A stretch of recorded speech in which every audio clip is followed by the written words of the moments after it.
Okay, so I didn't get to talk much about this one because I was defining all those terms for fiber. The Hunt of the Unicorn in Captivity. This is located up at the Cloisters in New York City.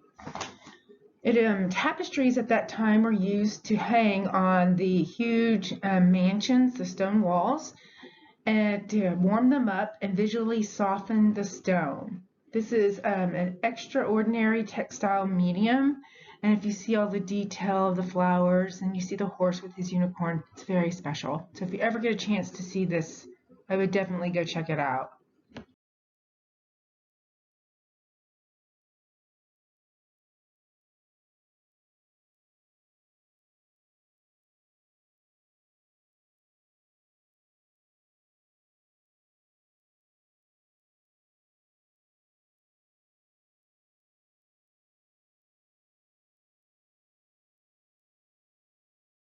Embroidered rumal, 18th century, embroidered Muslim textiles that were used as wrappings for gifts. If offerings were to be made at a temple, or if gifts were to be exchanged between families of a bride and groom, an embroidered rumal was always used as a wrapping.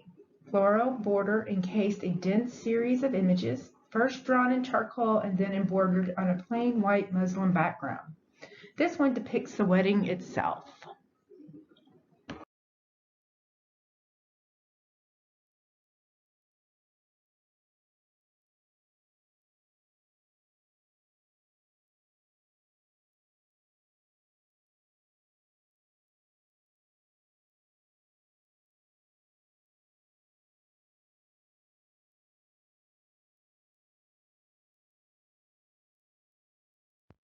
And Annie Albert's wall hanging, done in 1926.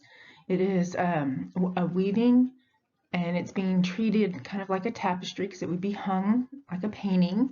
Has vertical stripes that change color on a grid, and it has movement in it because it has the diagonal up and down of the more predominant black and yellow stripes. It also is rhythm is being created because of the repetition of the same vertical stripes throughout.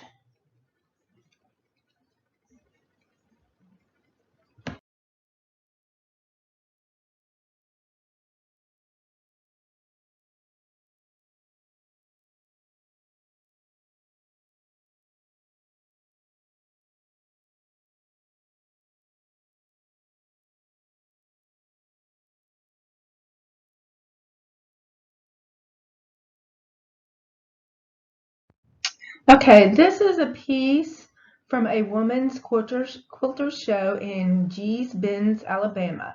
Bars and stringing piece columns. Peter Way, Petterway was a genius for color and geometry. It veers back and forth between its highly structured three-column organization and almost giddy sense of imbalance created by the rise and fall of the horizontal bars of color between the solid red bars.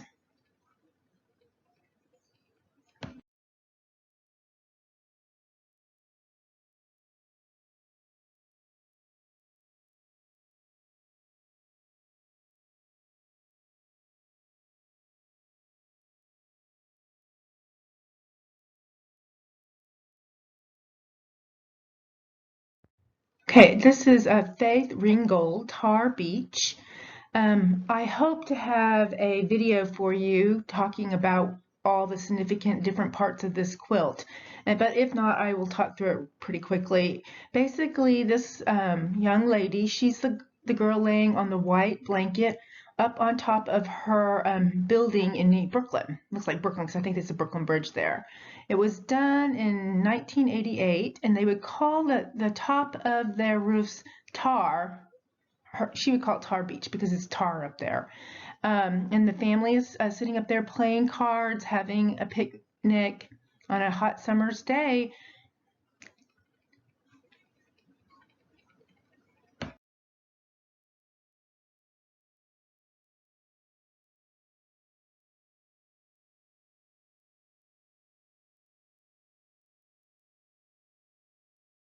This is called Black Lung, done in 2011. Clay is a rare male quilter. He calls it an anatomy quilts, which takes advantage of his training in drawing and anatomy. Black lung refers to the lung disease that develops from inhaling coal dust. Lavender and gold bands suggest perspective space, as if the figure itself is fading away, dying from black lung disease. The pattern in gold band is composed of numbers, the alphabet, and an address. Suggests history. The artist says that he grew up around and slept under quilts made by my family members. Homage to women quilters.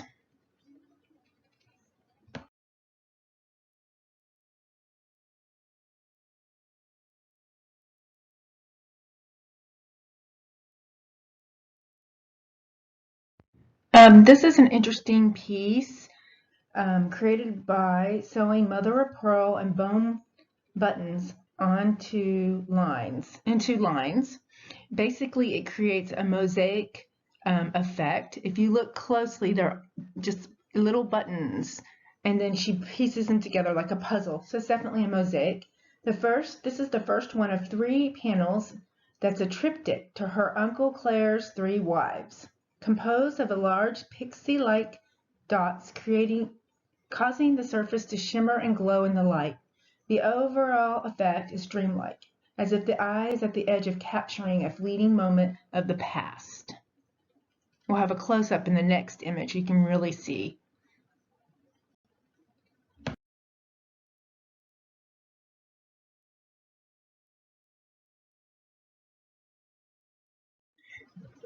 Here you can really see that it looks like a mosaic. Mosaic is just when you take ceramic pieces and you break it and you piece it together and put it like usually a white mortar in between.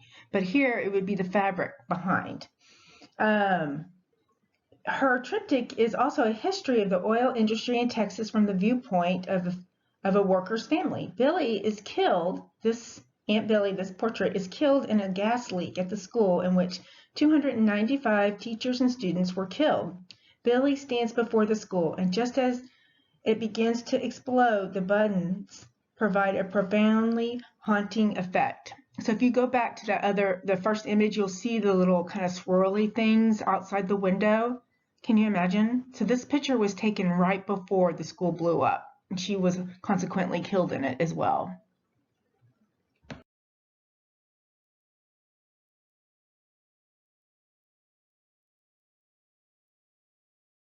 Of course, in the same installation mining the museum, we have metalwork. You think about that. When you go to the Dallas Museum of Art or any other major metropolitan museum, they're going to have metalwork, and it's usually you see it as jugs or mugs, or sometimes you see it as jewelry.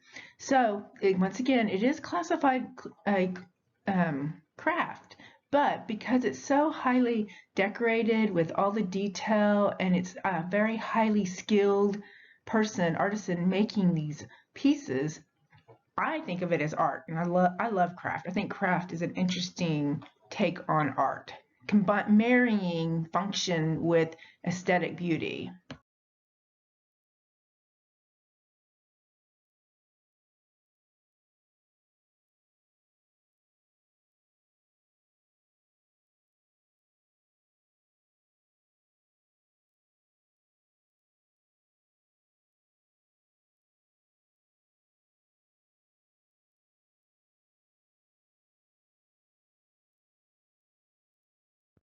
Here is an installation including furniture.